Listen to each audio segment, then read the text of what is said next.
जैन दर्शन में पदार्थ की अवधारणा। भारतीय दर्शन में जैन और बौद्ध दृष्टिकोण पदार्थ या द्रव्य, रियलिटी या सब्सटेंस की अवधारणा को अलग अलग तरीकों से वर्णित करते हैं। जैन दृष्टि में पदार्थ का अस्तित्व स्थायी, ध्रुव्य, अनादि अनंत और बहुविध होते हुए भी उत्पत्ति, उत्पाद और नाशशील, व्यय होने के कारण परिवर्तनशील भी है। उदाहरण, सोने के हार को पिघलाकर सोने के अन्य आभूषण बनाने पर हार का नाश, व्यय और अन्य आभूषण का निर्माण, उत्पाद होता है, लेकिन सोने का मूल तत्व ध्रुव्य नित्य रूप से बना रहता है। जबकि बौद्ध दर्शन पदार्थ को क्षणभंगुर, अपने कारण पर आश्रित और निरात्म मानता है। जैन विचारकों के अनुसार संपूर्ण ब्रह्मांड विभिन्न प्रकार के वास्तविक पदार्थों से निर्मित है। इस प्रकार ब्रह्मांड का न तो कोई आरंभ है और न ही कोई अंत। पदार्थ का सार उसके अस्तित्व सत्य में निहित है, अतः जो भी पदार्थ है वह सत्य है।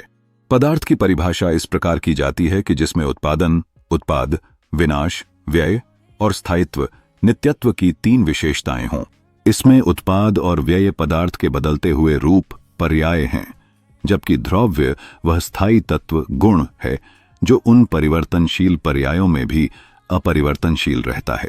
पदार्थ का अपना अपरिवर्तनीय सार है और इसलिए यह स्थायी है, किंतु इसके गुण और पर्याय भी बदलते रहते हैं। इस प्रकार गुण और पर्याय भी पदार्थ से संबंधित हैं। गुण और पदार्थ एक दूसरे से अविभाज्य हैं।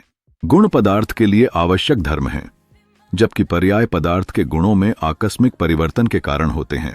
पदार्थ इस अर्थ में स्थायी है कि इसका सार अविनाशीता और निरंतरता द्वारा चिह्नित है, किंतु पर्याय के अर्थ में उत्पत्ति और नाश के अधीन भी है कि कुछ नए गुणों का उद्गम या विनाश हो सकता है। अतः पदार्थ अपने मूल गुणों के कारण स्थायी, नित्य होता है तथा अपने परिवर्तनशील रूपांतरण के कारण अनित्य होता है। उमा स्वाति ने पदार्थों को उत्पत्ति, क्षय और नित्यता से युक्त बताया है।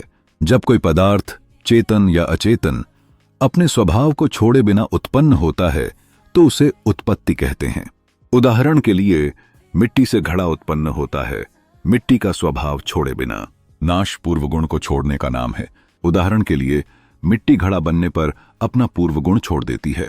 नित्यता पदार्थ का वह आवश्यक गुण है जो उत्पत्ति और क्षय दोनों अवस्थाओं में अपरिवर्तित रहता है। न तो इसकी उत्पत्ति होती है, न ही इसका नाश होता है। यह शाश्वत है, यह अपरिवर्तनशील है। उदाहरण के लिए मिट्टी का मूल स्वभाव उसके विभिन्न गुणों में अपरिवर्तित रहता है। जैन दर्शन के अनुसार संपूर्ण लोक, त्रिलोक अनादि अनंत है और यह 6 द्रव्यों, पदार्थों से निर्मित है।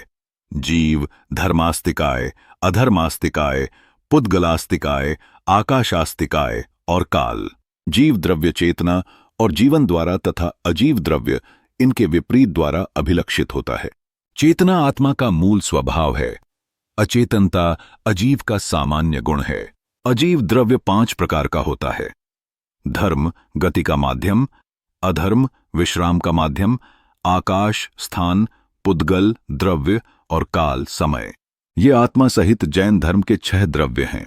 इन्हें पुनः आस्तिकाय, विस्तारित, अनास्तिकाय, अनविस्तारित में वर्गीकृत किया गया है।